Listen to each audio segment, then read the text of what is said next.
രണ്ടാനച്ഛനാവട്ടെ പെൺകുട്ടിയുടെ മുറിയിലേക്ക് കടന്നു വരുന്ന കാലടി ശബ്ദം പെൺകുട്ടി കേൾക്കാനിടയാവുന്നു. എന്നാൽ പെൺകുട്ടിയാവട്ടെ ഈ സമയത്ത് ഒരു മൂലയിലേക്ക് ചുരുണ്ടുകൂടുന്നു. രണ്ടാനച്ഛൻ കതവ് തുറന്ന് മുറിയിലേക്ക് കയറുമെന്ന് ഭയന്നിരുന്ന പെൺകുട്ടിയാവട്ടെ മുറിയുടെ പുറത്തു നിന്ന് ഫൈറ്റിന്റെ ശബ്ദം കേൾക്കുന്ന പെൺകുട്ടിക്കാവട്ടെ രണ്ടാനച്ഛന്റെ മകൻ അവളെ രക്ഷിച്ചതാണെന്ന് മനസ്സിലാവുന്നുണ്ട്.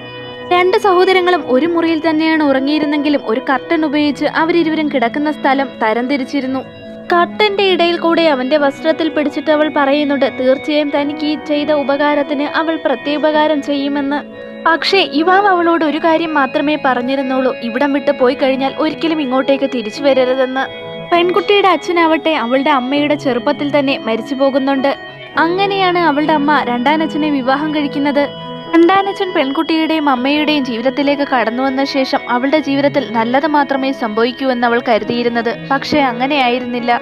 അയാളുടെ നോട്ടം കൊണ്ട് പോലും പെൺകുട്ടി വല്ലാതെ പേടിയിലാണ്ടു പോയിരുന്നു. ഇങ്ങനെ ഉണ്ടാവുന്ന അവസരങ്ങളിലെല്ലാം ഈ രണ്ടാനച്ഛന്റെ മകൻ, അതായത് പെൺകുട്ടിയുടെ മൂത്ത സഹോദരൻ തന്നെയാണ് അവളെ എപ്പോഴും രക്ഷിക്കുന്നത്. എന്താണ് അവൾക്ക് സംഭവിക്കാൻ പോകുന്നതെന്നുള്ള ധാരണ പോലും ആ പെൺകുട്ടിക്ക് ഉണ്ടായിരുന്നില്ല. യുവാവട്ടെ അവന്റെ അച്ഛൻ പെൺകുട്ടിയോട് എന്തെങ്കിലും മോശമായ രീതിയിൽ പ്രവർത്തിക്കൂ എന്ന് കരുതി വല്ലാതെ ഭയപ്പെട്ടിരുന്നു. അവൻ ജോലിക്കായി പോകുമ്പോൾ അവൾ വീട്ടിൽ ഒറ്റയ്ക്കല്ലേ ഉള്ളൂ. അതുകൊണ്ട് തന്നെ പെൺകുട്ടിയെയും അടുത്ത ദിവസം മുതൽ അവന്റെ കമ്പനിയിലേക്ക് കൊണ്ടുപോകാൻ അവൻ തീരുമാനിക്കുന്നുണ്ട്. എന്നാൽ പെൺകുട്ടിയും യുവാവിനോടൊപ്പം അടുത്ത ദിവസം പോകാനിറങ്ങുന്ന കണ്ടിട്ട് രണ്ടാനച്ഛനാവട്ടെ അവളുടെ കൂടെ അമ്മയുടെ കൂടെ ഹോസ്പിറ്റലിലേക്ക് ഒരു ചെക്കപ്പിന് പോകാൻ ആവശ്യപ്പെടുന്നുണ്ട്.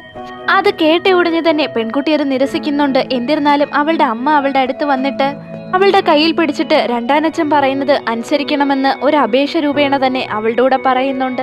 അമ്മയുടെ യാചിക്കുന്ന മുഖഭാവം കണ്ടപ്പോൾ എന്ത് ചെയ്യണമെന്നറിയാതെ ആ പെൺകുട്ടി ഒന്ന് പതറുന്നുണ്ട്. പക്ഷേ ഈ സമയത്ത് യുവാവ് അവിടെ വന്ന് അവളുടെ കയ്യിൽ പിടിച്ചു വലിച്ചുകൊണ്ട് തന്നെ അവിടെ നിന്ന് പുറത്തേക്ക് പോകുന്നു. അങ്ങനെ യുവാവിനോടൊപ്പം അവളും കമ്പനിയിലേക്ക് എത്തുന്ന സമയത്ത് ബോസിന്റെ മകളാവട്ടെ പ്രത്യേകമായി അവനു വേണ്ടി ബ്രേക്ക്ഫാസ്റ്റ് തയ്യാറാക്കി നൽകുന്നുണ്ട്. എന്നാൽ പെൺകുട്ടിയെ ഏറ്റവും കൂടുതൽ അത്ഭുതപ്പെടുത്തിയ കാര്യം എന്തെന്ന് വെച്ചാൽ ഒരു സുപ്പീരിയർ വന്നിട്ട് അവന്റെ അടുത്ത് പറയുന്നുണ്ട് കമ്പനിയിലെ റിവാർഡായിട്ട് അവന് വേണ്ടിയിട്ട് ഒരു ലക്ഷറി വില്ല തയ്യാറാക്കി വെച്ചിട്ടുണ്ടെന്ന്. മാത്രമല്ല ഏറ്റവും കൂടുതൽ സാധനങ്ങൾ വിറ്റ് ചെലവഴിച്ചതിന്റെ പേരില് കമ്പനിയുടെ ബോസിന്റെ മകളാണ് നിനക്ക് വേണ്ടിയിട്ട് ഈ റിവാർഡ് തയ്യാറാക്കിയിരിക്കുന്നതെന്നും സുപ്പീരിയർ പറയുന്നുണ്ട്. ഇത് കേട്ട് പെൺകുട്ടിയാവട്ടെ തെറ്റിദ്ധരിക്കുന്നുണ്ട്. അവൾ കരുതിയിരുന്നത് അവളുടെ മൂത്ത സഹോദരൻ വീട് വിട്ട് ആ ലക്ഷറി വില്ലയിലേക്ക് താമസം മാറാൻ പോവുകയാണെന്നാണ്. അവളാവട്ടെ അവന്റെ വസ്ത്രത്തിൽ പിടിച്ച് അവനോട് അപേക്ഷിക്കുന്നുണ്ട് തന്നെ വിട്ടു പോവരുതേ എന്ന്.